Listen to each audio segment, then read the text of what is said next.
대기업 시청자 SY 주주 여러분들 반갑습니다. SY 관련돼서 여러분들이 알고 계셔야 되는 중요 이슈와 내용들 전달해드리는 멘토 이진욱입니다. 자, 오늘 여러분들과 함께 얘기 나눠볼 주제는 현재 이 트럼프의 발언을 우리가 조금 주목을 해볼 필요가 있습니다. 현재 우크라이나 영토를 넘겨주고 전쟁을 끝내겠다? 이러한 발언이 지금 화제가 되고 있는데 어떤 이슈인지 그리고 어떻게 해석을 하면 좋을지 제가 하나하나 좀 파헤쳐 드릴 수 있도록 하겠고요. 이어서 지금 현재 지수가 많이 하락을 하고 있는 상태죠. 그런데도 불구하고 SY의 어떤 주가의 견고함이 어떤 기대감을 불러일으킬 수 있을지에 대한 부분, 그리고 이 기술적인 포인트, 그리고 외국인의 평단은 과연 또 얼마인가, 이 수급적인 부분까지 또 전반적으로 살펴보는 시간 가져보도록 하겠습니다. 자, 영상 길게 끌지 않고 핵심만 딱딱 짚어서 여러분들의 얘기에 드릴 테니 집중하시면서 같이 가보도록 하겠습니다. 4월 8일 오늘 나온 이슈입니다. 이 트럼프의 발언을 우리가 주목할 필요가 있는데, 자, 우크라 영토 러시아에게 넘겨 전쟁 끝낼 것이다라는 소식이 들려오고 있습니다. 이 사실 재건주에게는 굉장히 반가운 소식 중에 하나이기도 하죠.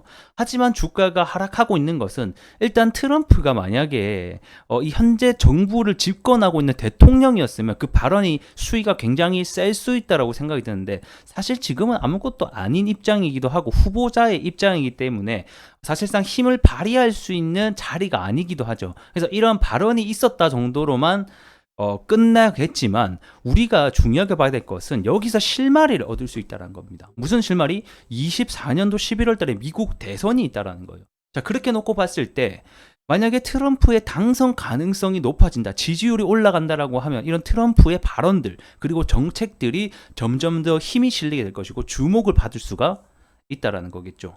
자, 그렇게 놓고 봤을 때 이 만약에 24년도 11월 달에 대한 당선에 대한 가능성이 높아질수록, 일정이 가까워질수록 이 재건주에게는 어쩌면 일정주로도 등극할 수 있지 않을까, 이런 좀 기대감을 가지고 있을 수 있겠다, 이렇게 정리하도록 하겠습니다.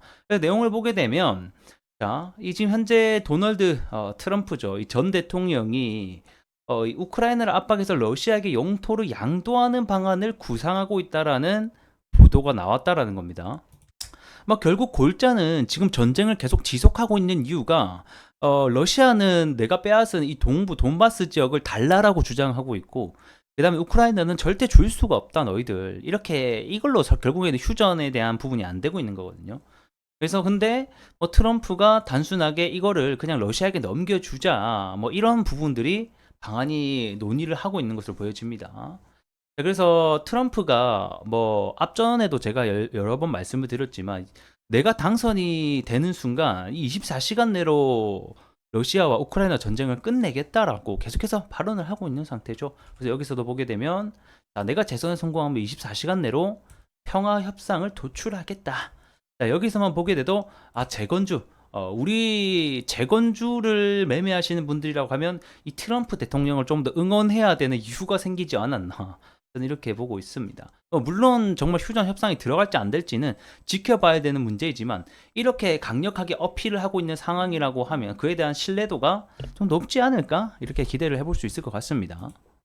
자, 그래서 내용을 조금 더 보게 되면, 트럼프가 이번에 얘기한 게 이 러시아, 우크라이나 모두 체면을 세울 출구 전략을 원한다라고 하는데, 이 출구 전략이 우크라이나 돈바스 지역을 그냥 러시아에게 주는 것이 과연 우크라이나 체면을 세울 출구 전략인가에 대한 부분은 조금 물음표가 들기는 합니다.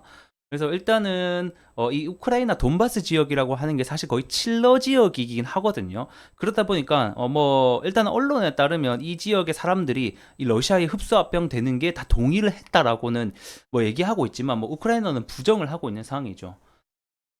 그래서 우크라이나 입장에서는 당연히 반대하죠. 이러한 영토 포기는 수용하기 어려운 조건이다라는 의견을 내세우고 있습니다. 그러면서 어느 영토도 러시아에게 내주지 않겠다. 크림반도도 사실 반강제적으로 먹힌 거나 다름이 없어가지고, 제가 봤을 때는 이 돈바스 지역도 좀 비슷한 흐름으로 가지 않을까, 이렇게 보고 있습니다. 그래서 이러한 내용들이 이제 발언이 되면서 다시 한 번 더 재건주가 한 차례 상승이 나올 수 있지 않을까라는 기대감을 가지고 있었는데, 전반적인 지수 하락과 그리고 아직까지 트럼프가 크게 힘을 가지지 못하는 상황 속에서 한 발언들이라서 큰 이슈는 없었지만 이런 이슈들을 가지고 있었다라고 보시면 좋을 것 같고, 여기 안에서 우리가 찾을 수 있는 실마리들을 제가 하나하나 말씀드렸다라고 생각해 주시면 좋을 것 같습니다. 자, 차트 함께 보도록 하겠습니다. 제가 앞전에서 몇 가지 중요한 포인트들 잡아드렸었죠. 먼저 복귀해보고 넘어가 보도록 할게요.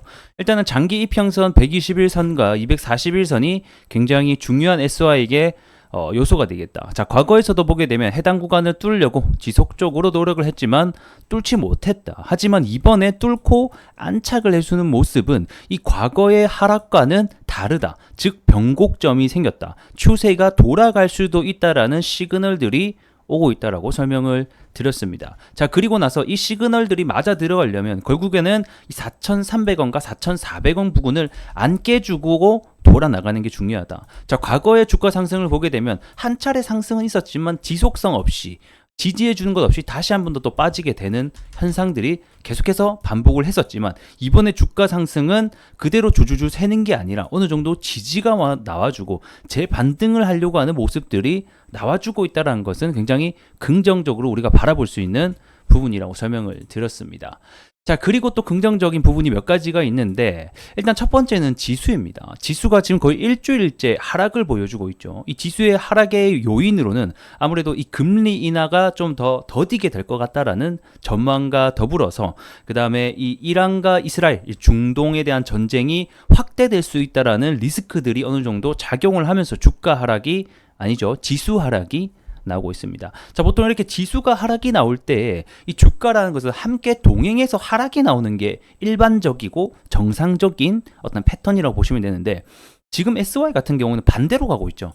지수와는 뭔가 해지주도 아닌데도 불구하고 반대로 간다라는 것은, 이 지수가 보통 하락할 때 견고하게 지켜주는 종목들은 지수가 반등이 나올 때 주가가 다시 한번 더 강하게 튀어줄 수 있다라는 부분들이기 때문에 이 부분 역시 좀 우리가 긍정적으로 볼 수 있는 포인트들이 아닐까라는 생각이 듭니다. 자, 그뿐만 아니죠. 지금 현재 재건 테마 주들이 대부분 다 하락이 나오고 있어요. 자, 뭐 예를 들어서 SY 스틸텍도 재건주 중에 하나가 될 것 같고, 그 다음에 대표적으로 삼부토건이 또 있겠죠.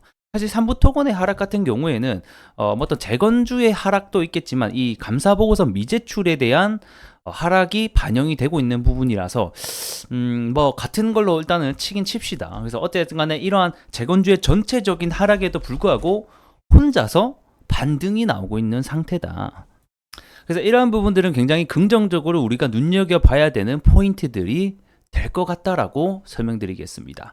자, 그러면 우리가 계속해서 봐야 되는 포인트, 앞으로에 대한 포인트 뭐가 있는지 보게 되면 1차적으로 4,400원 구간 여기를 안 깨주는 것이 중요하겠다라고 말씀드릴 수 있을 것 같고, 만약에 주가가 이렇게 21선을 타고 지금 21선을 타고 가고 있죠. 자, 굉장히 선들이 많이 겹쳐 있기 때문에 조금 어려우실 수 있는데, 이 노란색 선이 21선입니다. 이 21선을 깨주지 않고 좀 지켜주는 모습들이 나오고 있기 때문에 이 단기적으로는 21선을 타고 주가가 계속해서 올라갈 수 있는지에 대한 여부, 그리고 다시 한 번 더 5,000원대의 저항을 뚫을 수 있는지에 대한 여부를 함께 좀 지켜보자, 이렇게 설명드릴 수가 있을 것 같고, 그러기 위해서는 우리가 중요하게 봐야 되는 수급 주체는 결국에는 외국인이 될 것 같습니다. 지금 현재 크게 매매별 동향을 보게 되면 뭐 기관계가 물량을 막 쓸어 담거나 그런 모습들이 안 보이기 때문에 결국에는 개인과 외국인 이 둘이서 물량을 주고받으면서 주가를 만들어내고 있다고 보시면 됩니다.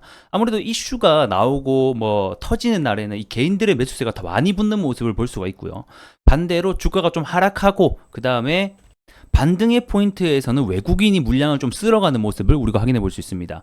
자, 최근에 외국인이 4월 3일날 그리고 4월 5일날 물량을 좀 담은 것을 확인해 볼 수가 있는데, 이 4월 3일날 4월 5일날에 이 지켜준 주체가 결국 외국인이라는 겁니다. 자, 4월 3일날 6% 반등, 그리고 5일날 4% 반등, 이러한 반등들이 외국인들이 지켜줬기 때문에 이 외국인의 매수세가 계속해서 유입이 되는지에 대한 여부를 좀 추적을 하시는 게 좋지 않나, 이렇게 보고 있습니다. 자, 그리고 제가 계속해서 앞전에 말씀드렸던 이 가격대 4,400원 구간을 좀 잘 지켜보자라고 말씀드렸던 게 이 외국인의 평단가가 현재 4,500원으로 나와주고 있기도 한 것 때문인데요.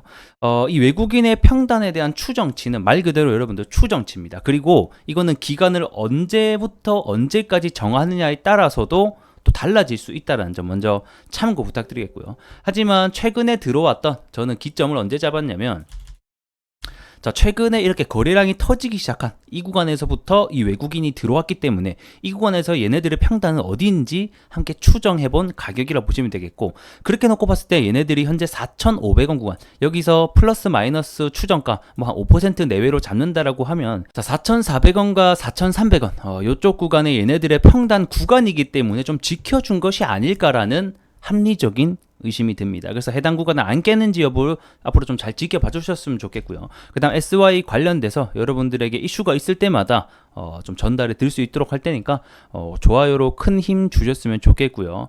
오늘은 여기서 조금 마무리 해보면서 다음 시간에 뵙도록 하겠습니다. 고맙습니다.